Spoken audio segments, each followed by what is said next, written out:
तो नमस्ते प्रणाम, हम आपको भाई बबलू, आप देख रहे हैं बबलू भोजपुरी। पर देखिए गाना कल आया और आज 30 रील्स कंप्लीट हो गया।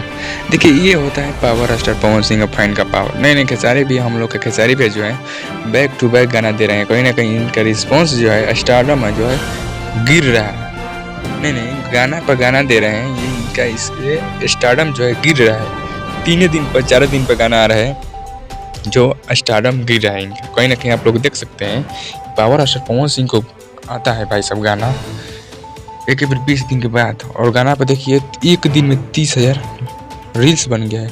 और खेसारी भी गाना पर एक दिन में 2-3 दिन में 1 लाख लाइक पहुंच रहा है। लाइक वीडियो का लाइक 2-3 दिन में 1 लाख पहुंच रहा है। कहीं ना कहीं खेसारी भैया का स्टारडम गिर रहा है।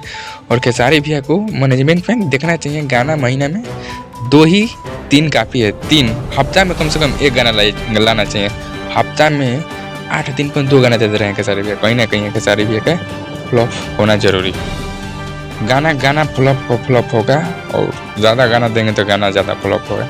इसी की वजह से आप लोग क्या राय देना चाहते हैं? पावर स्टार पवन सिंह सही कर रहे हैं कि खेसारी लाल यादव सही करें? आप लोग कमेंट करके जरूर बताएं। लेकिन हमारा देखने में खेसारी लाल यादव गलती कर रहे हैं। इनको हफ्ता में नहीं तो 10 दिन पे गाना देना चाहिए। महीने में 3 गाना काफ़ी है भाई साहब। आप लोग का क्या बताइए? आप लोग कमेंट करके जरूर बताएं।